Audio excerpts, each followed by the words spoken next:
Hi, everybody, and welcome to yet another episode of the Lumière Learning Monday. And my guest today is Ankita Francis Fernandes of Fresh Catch. And Ankita is a story unto herself. We met not very long ago, and very much by serendipity. This conversation may not have happened, and I might never have touched paths with this young woman who I've learned to admire and whose work inspires me. And I thought time to bring her story to all of us and to celebrate her. So thank you, Ankita, for being our guest today. Pleasure is all mine, Deepa. I'm so happy you used the word serendipity because that's exactly what came to my mind even when we started discussing coming on the platform. Yeah, and each year when this schoolmate of ours who's in Cincinnati, Dr. Rose Webster, when she comes down, we all congregate, we get together, we have Sister Rose and Sister Maggie, Wow. join us, and the place is we kind of different people select the place. So this time, Jacqueline Pereira Munkur selected the place, and she said, let's do this in Fresh Catch, and she sent the place, and I didn't know Fresh Catch. Right. uh, and then we land up there, we do a fantastic meal in Bandra, and as we are stepping out of the house, somebody says, Kanosha, what order are you all, what school? And then that's really where the story started. So Right. Ankita, let's begin at the beginning. Yes. uh, what is Fresh Catch? Why Fresh Catch? And you have your dad's name Francis in your name as well. And tell us a little bit about how you got into becoming the owner of this restaurant. So like because you said right from the inception, my dad was like he is the brainchild behind Fresh Catch. Fresh Catch was his ultimate dream. He was from a small town in Karnataka called Honnavar, and his passion for food, as in whatever he ate at home, his homely food, was always like he was very passionate about it, and he wanted to get it to Mumbai. I mean, the city of dreams, and where he actually started his first job. And he said that every time he ate his home food, like it just gave him pleasure, it just gave him joy. And he said this is something that you don't get in Mumbai, and that was his dream way in the 80s Wow. to start something like this in Mumbai. And he had his share of struggles to even start, because it's not easy opening up your own restaurant, that too a successful one, which is of a very ethnic sort of a cuisine. But he was really blessed with starting up a small restaurant in Mahim, which eventually grew. Like he went into catering, he went into doing like larger parties and events, and now that we have Fresh Catch in Bandra as well. So it's all his concept and his idea and his business, which is now taken over by me and my younger brother Adit. And that's the story behind Fresh Catch. Amazing. And when I came back and I told my kids who also love seafood, saying we must go to Fresh Catch, they looked at me like I was crazy, and they said, "But Mama, we order this all the time." And I said, "Really?" Really? Oh, I didn't And know this.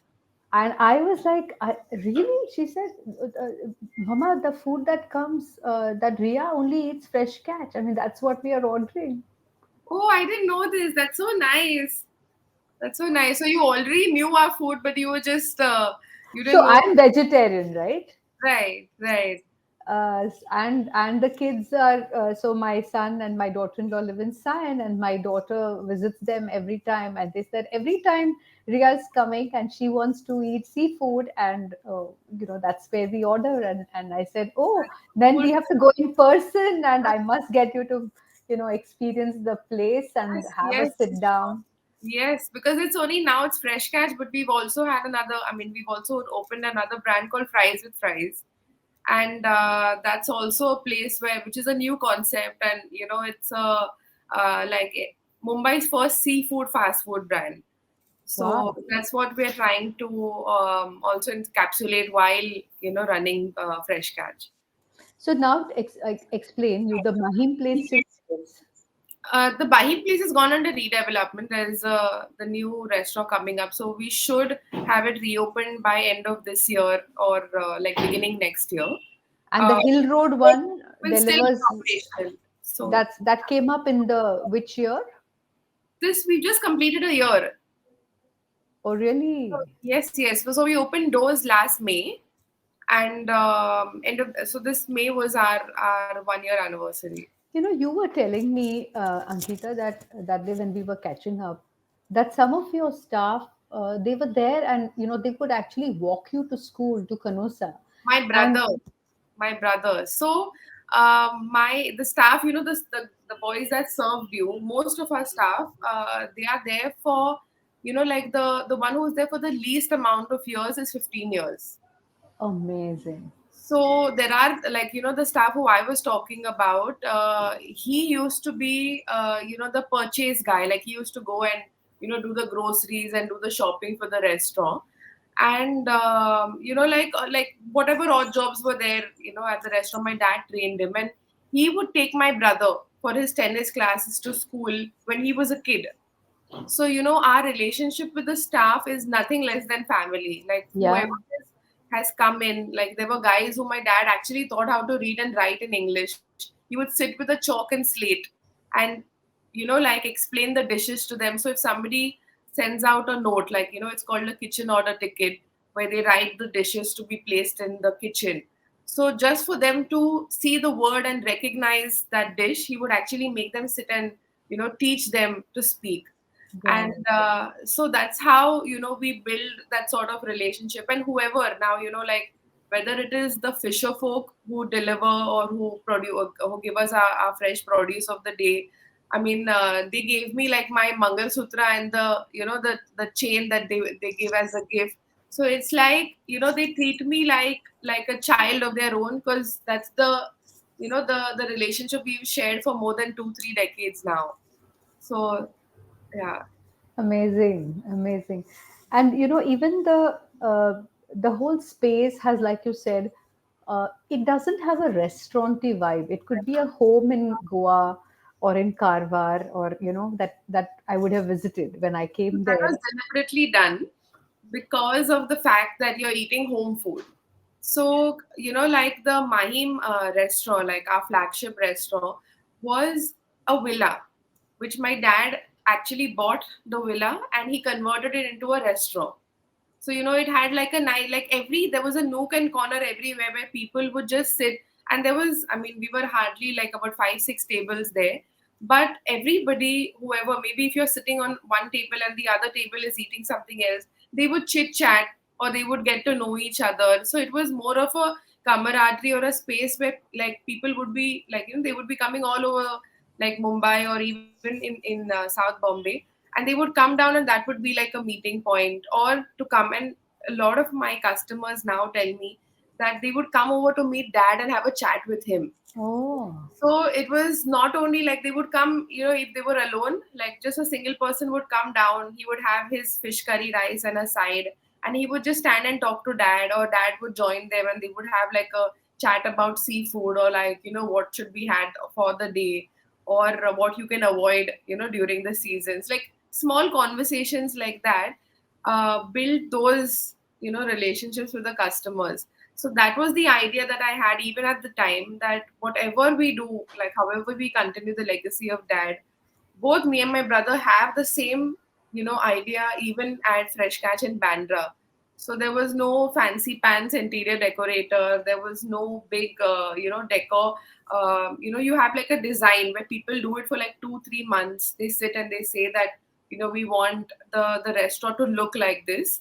But our idea was very clear. We just said that the whole ambience should be cozy, should be forthcoming, should want people, to come and not feel awkward that, they have to eat with hand or with, whatever, because this is the kind of food that, you have to eat with your hands. Only then you enjoy the curry rice, you enjoy the fish, you enjoy the, the sides that are given with it. And that is what we wanted to, to bring about at Fresh Catch. So the main reason why, like, and I'm happy you realize, or you felt that sort of a vibe at the restaurant. So that's exactly what we want. Absolutely. It just felt like we were in, we were just going to be waiting to meet you or Francis or Adit or your mom, and Correct. we didn't even know you, right? And Right. from the word go, we were chit chatting with the person who was serving us, and they were all pulling my They leg saw, because I was like, vegetarian. So correct, correct. That's what I was just going to say. So even the staff, when they came to me, and then they always approach either me or my brother. They always approach us saying that, okay, there is a vegetarian, on the table, and this is what we've recommended for the gentlemen, because they try to have a conversation with the customers, because seafood is such a what do you say? It's so magnanimous. It's not like a chicken or a fish, like chicken or a mutton, that you just order one item and you're done. For seafood, you actually have to ask the person and get to know, what type of like what type of food they like, or do they like something which is coconutty or something which is a little spicy, more on the Indian side. So that's what they come and they try to talk, and then the minute they know that there's a vegetarian on the table, they are extra cautious, because they want them also to enjoy it as much as the yeah. vegetarians or the pescatarians on the table. Yeah. So it was lovely. But I want to do a little flashback. Yeah. Which was the that moment, that day, when you said, "This is it. I want to do fresh catch." I mean, because you could have done anything, literally. I Right. mean, your mom is in advertising. She does hair. She's like, she's a person of her own. She has her own space that she occupies. She has her own career, and Right. you could have done anything in that sense. You studied abroad. So tell us a little bit of that time when you said, "I want to do what my dad has done," and take that forward. So, it actually didn't start off what my dad is doing at the moment, and this is where I want to start. So, I'll take you back, like when I was in school as in, like, maybe when I was a 4 or 5 years old, not even like older, where I could remember everything so clearly. But both, like, my mom and dad, they were, like, in my family, at least, they're role models by themselves, because my dad, like, he was in the hospitality industry. My mom still reigns over, the advertising industry in terms of the hair ads that she does. And growing up, we, like, emphasis was given so much on studies. Like, for me, like, maybe it was like the firstborn or whatever, that they said. My mom was such a strict mom, like, now she's eased and she's become my best friend, but at that time it was like a principal at home, because she would drive me crazy in terms of, like, it was not like the you can come like third or fourth in the class and she's okay with it. Like, she'll say, why not first, why not second? Like, it would always be, or even if I was second, it would be, why not first? So she always had that drive, saying that, like, especially for a girl child, education is the only support you have for life.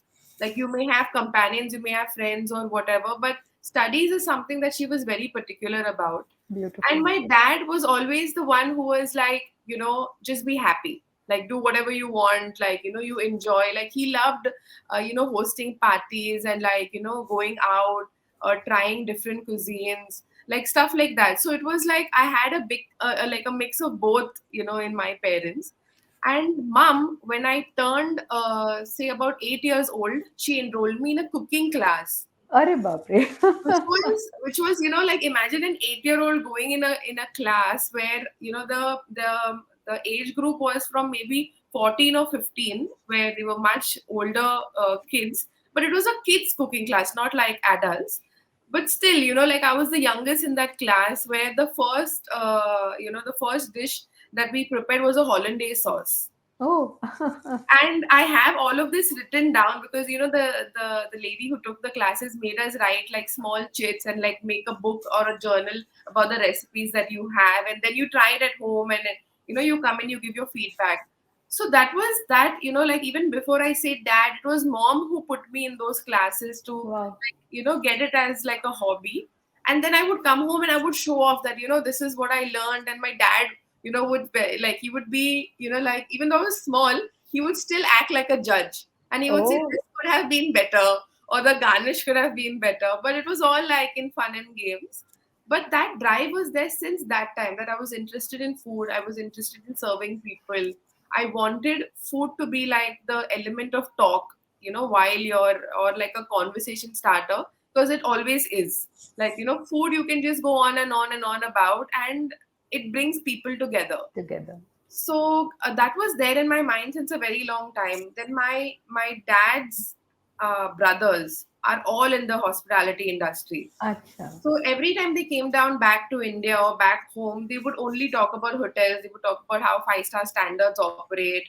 How catering is supposed to be, like the SOPs in catering. So that all was always like, somewhere subconsciously I was being trained for, for this venture of mine. And I also took up science, which was, my grandmother wanted me to become a doctor. And she Yeah. said, no, you must. So, so this was And just you were also academically very strong. So right. naturally, they would have thought you'll do something like medicine. Right. So that was like a preconceived notion that, okay, like, if you're doing well, then you take up either science or engineering. And I took up science and I hated it. I hated it from day one, saying that this is not what makes me happy. Like I was just doing it for, Yeah. like for the sake of studies and not to falter back. But when I did my boards, I just went ahead and I told my dad, I said, Papa, this is not me.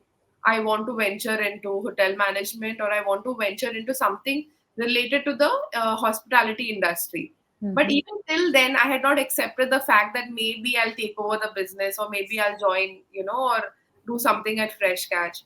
So I took up, studying abroad, where I did my bachelor's in international business, but I majored in hospitality. And this was So where, this was in Ankita? Switzerland. So Hmm. this was one of the top colleges in the world. So Switzerland is the capital of hospitality schools. So Caesar Ritz is one of the schools from Switzerland, where I did my bachelor's, and I majored in hospitality and hospitality conduct. Hmm. So that basically made my base for, Yeah. hospitality in terms of management. And there also, like while I studied, I did food production. So like a chef by profession could have been easily taken up by me there, but I wanted to bring that knowledge back, to India, and then cultivate it here with all my dad's vast years of experience. Wow. Yeah. And how old were you at that time? You must have been like early I was 20, 16 when I left for Ooty. 16, huh? Correct. So that's when, so in Ooty, that was boarding school, and there they prep you up for, for Switzerland as well. And it was an affiliation. So then from there, I moved to Switzerland. I was there for about 4 years, 4.5 years. And while they do, their career fairs. So in Switzerland, you do career fairs right when you're studying, Okay. and, for your future prospects. Uh-huh. And that's when I decided, I said, I know I'm going back to India, but why not just explore and see what's out there? Yeah. And the first and the only interview that I did, in the career fair was with Hilton in Oh, Fort Lauderdale in the US. okay.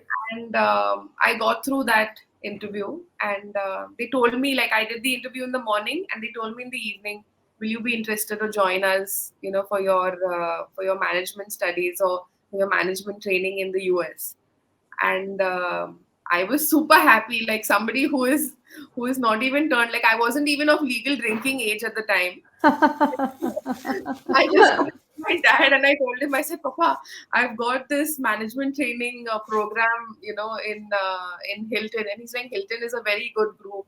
And I don't think he still understood the fact that it was in another continent altogether. I had to tell him, I said, Papa, it's by the way, it's in Florida. Like, it's not in Europe anymore. So he's like, now from Europe, you want to go to the US? So I said, yeah, so this is an opportunity. And like mom and dad both were of the opinion that, whatever opportunities come your way, you just grab them with both your hands. And that's exactly Fabulous. what I did. Yeah. And That, how long in at Hilton? This management program was for how long? so this was a 2-year program. And the third year, it's an option given to you whether you want to continue to specialize in one department, or you join them as an employee. Okay. So I finished the 2 years, and for the next 6 months, so I increased my 2 years for 2.5 years, where I wanted to still explore whether I wanted to enter the marketing field, or I wanted to enter culinary, like the kitchen, or I wanted to just do management in terms of going into accountancy and stuff like that. But even there, my whole inclination was in the culinary department, and so I took up the kitchen there. And Wow. yeah, so after that I realized, okay, this is now I'm sure that this is what I want. Awesome. And that you must have been what, about I 22-ish? so I was 22ish, yeah, yeah. Yeah. So when I left, I was 22. And then you came back to Bombay? I came back to Mumbai, and still, even then, Dad didn't approach me for the restaurant. He said, Ah. "What do you want to do next?" Hmm. And I said, "Papa, I want to do something, in the five-star hotel industry, because that's where I see my dad and my aunt and my all my uncles start their industry." So I Correct. said, "Where do you think I should start off?" And then it was just a casual conversation, and he said, "No, you see, you can apply to hotels and find out, whatever you're interested in, whether you want to enter which department, and just start off, don't think about money or whatever." And I said okay, and I just started going online and just trying to see, like, they rate hotels, right, Yeah, within the yeah. city and all of that. And maybe, like, I don't remember exactly, but this must be in the first week of me coming down to Mumbai. A training manager who happened to meet me just once in Ooty. Like, he had come down to visit faculty and stuff like that. He used to have training at the Leela Group, the Uh-huh. Leela Hotels. Mm-hmm. He met me just once, but he added me on Facebook, and he said, "Let's keep in touch," and, like, we'll, like, he wanted to basically know what I was doing and stuff like that. So after I came down, he must have seen that I'm come to Mumbai, or like, Yeah, I yeah. put up something, and he approached me and he said, "Would you like to work for the Leela Group?" Ah, And at that time, I was like, I have not even applied in places, and like, should I just go? But Dad said, just go for the interview and just see, what correct. they're offering, or if they're even offering you anything. And I went, and I met up with the entire team at Leela, and I just loved the whole opulence and the whole Indian, sort of traditional way they operate the restaurant, they operate the hotel. Hotel, yeah. And the interview went swimmingly. They offered me a job right when I was, after the interview, and they said, "Why don't you start off, somewhere in, like, are you interested in sales?" So at the time, I said I'm interested in events, because I always had that liking for it, and that's when I joined banquet sales. So, like, Ah, to do, like, bigger events and weddings at the yeah, hotel. yeah. And I reached home and I told Dad, I said, I've got the offer letter, and they're going to, like, send me, like, my breakdown of the salary and stuff like that. But when I looked at it, I was so disappointed at the first go, because you compare it to what you're earning abroad, and then you come back here. And the one thing my dad said, that never think about the salary, or never think about money when you like something, or when you start something. When you're good and you do really well for yourself, you will not even think about it at that time, and that time it will be in surplus. So that was always there in my mind, saying that, okay, like, even when I start, I just want to do my best. And Correct.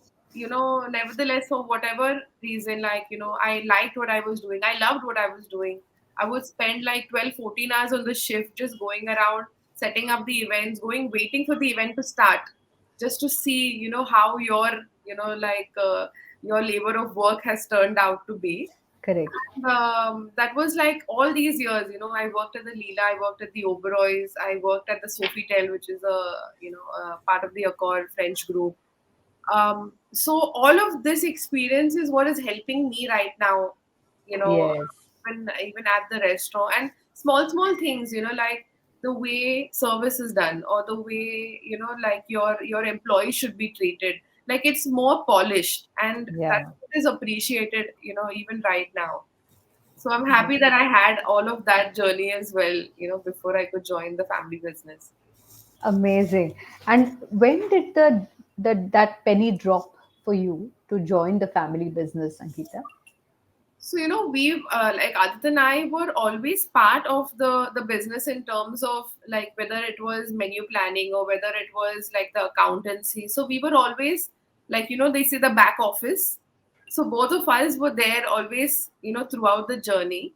But my circumstance was not a very happy-go-lucky sort of a involvement with Fresh Cash, because I lost my dad during the lockdown.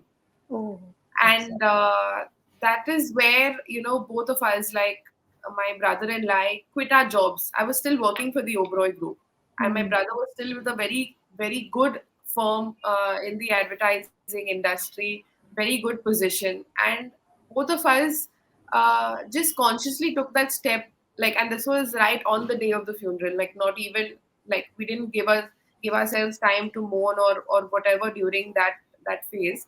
But this is something that we wanted in terms of keeping our dad alive. Like everybody, like maybe, people who have parents who have just done regular, maybe like who have done a corporate job, or like who have lived their life in an office. After their passing, there is nothing which is left behind, right? Because you only have those memories of, at home. But for us, like every time we enter the restaurant, even at Mahim also, um, we would just think that okay, dad is around somewhere, like he's in the kitchen, or he's sitting, on his favorite corner of the restaurant, or he's talking to a customer. And each and every customer, Deepa, like you will not believe it, have given us so many stories about dad, which I would never fathom. Like I would never fathom dad speaking like this, or talking to somebody, giving them insights or giving them his life stories, which maybe he never told me or Adit, or we've not paid attention or so. But all of that is coming back now. So, what other way, or what beautiful other way you have of keeping your dad alive, like, like this way? And that was like the biggest blessing we could ever have, because he was not a sick man, or he was not like an ill person that that we could accept. Like he was a hale and hearty man, in fact fittest from all, from a family of four, he was the fittest, like going for yoga and his morning walks, and his diet and stuff like that. But this was just take, like he was taken away from us, is why we, like we put all our heart and soul, and even till today we take it so personally, for anything and everything about the restaurant, because we just, it automatically goes to like my dad and how he would operate. So that's the reason why we consciously changed the name also. We rebranded Fresh Catch to Fresh Catch by Francis. So, like, everyone walking into the restaurant, like, it gives us an opportunity to speak about him. And they want to know also about, about Francis. Amazing. So moving, so beautiful. Amazing. And that was really really moving, and thank you for sharing that Right. story. And in the on the walls of the restaurant you have a lot of pictures there of your the guests, and somewhere the whole mode of celebrating a moment and beautiful moments spent at Fresh Catch. I mean, those things are not lost on anybody who comes to the restaurant. Right. Everything there. You have a pelican as well. So tell us why the pelican, and when did the pelican become the mascot? So this very interesting story. So the pelican actually is like knowing about the fact of the pelican. They only eat like the freshwater fish. So pelican is this sort of a flightless bird that sits on the banks of the river, and it catches only the fish which comes like within the shore. So like the freshest fish, like like you pick it, and that is the fish which is given to you. So the idea behind having the pelican as a mascot for Fresh Catch is the only way to say is that what you get here is what is fresh, or what is freshly caught. And the mascot was actually like the pelican was the first thing that my dad put up at Fresh Catch in Mahim. So this was way in the 90s, in the early 90s, where he thought of this idea saying that I am going to have a mascot, at the restaurant, which gives you an insight about what the brand is about. Wow. So when you see, and even the pelican, it has a fish in its beak. So that idea is that you understand that this is the freshest catch of the day. Lovely. Yeah. So And that's what about fries and fries? How did that idea conceptualize? And was it like something that was on the back burner of your dad's thought? And had you all discussed it, or was this something that you and Adit decided to do? So actually, my dad was not involved in the fries with fries concept. This is something which came down like so. This was in the in the makings for about 2-3 years now. But so compared to like me and my brother, I mean, he'll curse me for saying this like live, but he is more like even for his food, he doesn't eat with his hands. Like whatever he eats, like even if it is fish curry rice, he'll have it with a spoon and fork.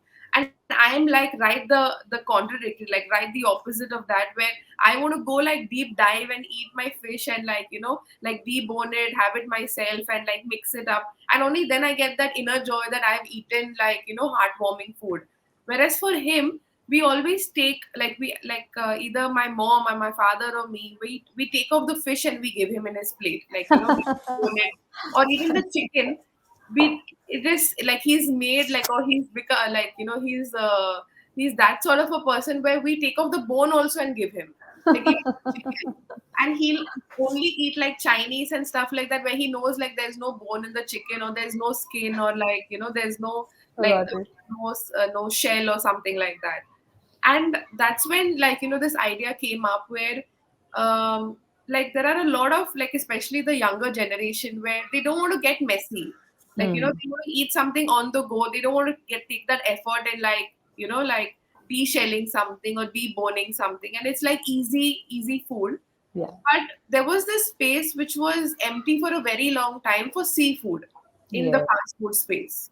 So this idea was actually like a what do you say, like a shortcoming of my brother. So, so whatever like he liked in terms of like Didi, I would want something which is like just to go right, where I don't want to think of like the fins or the bones or whatever in fish, and something which is quick. So, while being tasty and all of that, this was one of the elements where we wanted to incorporate at Fries with Fries. And so he's a big fan of like French fries also. So this idea was, in and around his want for seafood. And that's when we thought of it. And being the advertising person that he is, he brought in the name Fries with Fries. So Nice. people often ask like, why would you repeat it? But if you see the spelling, it's Yeah. FRIS, which is the fish fries or the chicken fries, which are served with fries. So when people actually understand it, then they like the whole concept and what we're trying to do. And it was a hit since day one. Yeah. How old is it now? It's also Um, it's some about months. say 2-3 months now. Yeah, so this is actually when we opened the outlet, but we started serving this food right in Fresh Catch. So we Okay. wanted to test waters there. We did a lot of shows. So this we've been doing like serving this sort of food for more than 2 years now, Ha ha. and we did it at different like food fairs. Like the Okay. larger ones that food aggregators have produced, like in BKC on an MMRDA grounds. We catered to bigger crowds there also, which were 10,000 footsteps, 15,000 footsteps. So the branding and the marketing had already started there. Yeah. So Lovely. the actual footfall started only when we started Fries with Fries in Bandra. Amazing. We busted time, but I'm just going to ask you to close with one last question. Okay. So, what next? Is there something that you already have up your sleeve? Is there something that you've discovered that here's an opportunity? What do you see? Where do you see Ankita and doing 5 years from now? So, we actually have a 5-year plan. Ah, And it's always, I mean, it's in and around Fresh Catch only, but expansion. Okay. Expansion for sure, while keeping the whole integrity of the cuisine, and not commercializing it, like to have maybe like a franchisee. We don't want to get into that model where we hand over the concept for new hands to join in. We want to take leadership, or we want to take or keep a tight grip on the food that we are serving, Sure. or keep the consistency as it was in the 90s. So that we want to be slow and steady. So now, I mean, the nearest project that we have is Fresh Catch in Mahim, Yes. and then expansion into the other regions or the commercial pockets of Mumbai. Okay. But you'll stay with Mumbai because of the access to the fish. Correct. Till the time we figure out a way of getting the produce, maybe regionally we can change it. But for Okay. now, yeah, for now it is expanding in Mumbai, because we've seen it here. We've seen, like, even though from Mahim we have moved to Bandra, the clientele and the sort of click that we have is completely different from the time we moved out. Acha. So right now it is more of the suburban crowd that is, that actually walks down to the restaurant, wants to explore. So I know that it is more of a vicinity driven, Yeah. concept, and and that's what that is good for us, because then we can actually explore Yeah. other areas. So that was Ankita Francis Fernandes sharing her delicious story. I think that's the only term that I can use over here, where you have to get your hands into the story. You have to actually take it, unravel it, savor it, experience it, and get all of the the flavors and the aromas to Yes. hit you. Ankita Francis Fernandes is an experience. I just talked to her for 10 minutes, including a picture that we posed for with the pelican. And here she is telling you. So, whether it's Fresh Catch by Francis or Fries and Fries, I think uh, I just I just wish you a lot, much and more, Ankita, for what you do to keep your father's story alive and to share it with all of us and the thousands who are going to be watching this, if not millions, at some point in time. So may the story remain timeless, and at the same time may it remain fresh. So I wish you all the very best. And thank you once again for being the Canossian that you are, and high five on that. Yes, yes. Thank you so much, Deepa. It was a pleasure speaking with you, and I'm so happy that we interacted and we got a chance to meet up even at the first go. And I felt a connection with you right there and then, and I'm definitely happy that we did this. Yes, yes. And thanks once again, those of you watching live, those of you who will watch later, all the very best. Thank you. Thank you so much, Deepa. Bye. Bye.